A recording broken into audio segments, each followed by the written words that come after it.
छत्तीसगढ़ की राजनीति में एक बार फिर उथल पुथल देखने को मिल रही है। पूर्व मुख्यमंत्री भूपेश बघेल ने भाजपा पर जमकर निशाना साधते हुए कहा कि आगामी नगरीय निकाय चुनाव में कांग्रेस की जीत तय है। भूपेश बघेल ने आरोप लगाया कि भाजपा ने कांग्रेस द्वारा शुरू की गई कई महत्वपूर्ण योजनाओं को बंद कर दिया, जिसमें गोबर खरीदी और रीपा योजना प्रमुख है। भूपेश बघेल ने भाजपा को आड़े हाथों लेते हुए कहा कि भाजपा सत्ता में आने के लिए खुद को भगवान मानती है। उन्होंने उदाहरण देते हुए बताया कि भाजपा ने मुख्यमंत्री को राम भगवान और डॉक्टर रमन को शत्रुघ्न के रूप में प्रचारित किया। इसके अलावा उन्होंने ये भी कहा कि प्रदेश के 33 जिलों में ओबीसी अध्यक्ष पद के लिए आरक्षण नहीं है, जो भाजपा की नीयत को दर्शाता है। पूर्व सीएम ने यह भी आरोप लगाया कि भाजपा प्रदेश में निकाय और पंचायत चुनाव नहीं करवाना चाहती थी, लेकिन अब चुनाव करवाना उनकी मजबूरी बन गई। भूपेश बघेल ने यह विश्वास जताया कि कांग्रेस आगामी चुनावों में भारी जीत हासिल करेगी, क्योंकि जनता भाजपा की नीतियों से थक चुकी है। देखिए, सीधी बात है कि वो चला हुआ कारतूस है। डोहर गांव में वहाँ के लोगों ने नकार दिया, भारतीय जनता पार्टी ने उसको लोकसभा के लायक नहीं समझा। अब वो चला हुआ कारतूस है।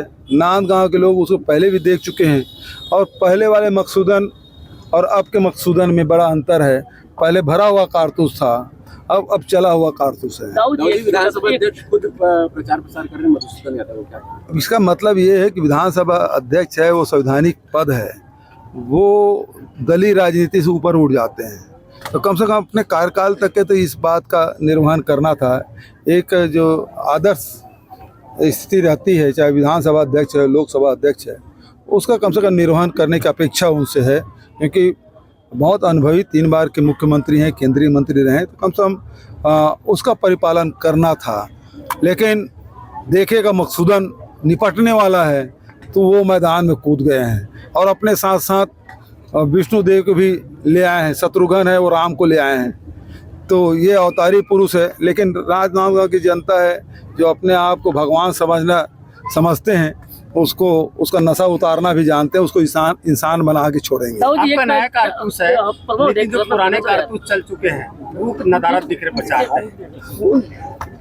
देखिए, जहाँ तक निखिल की बात है, वो संघर्षशील है, जुझारू है और एक लक्ष्य के लिए वो हमेशा लड़ते रहे हैं।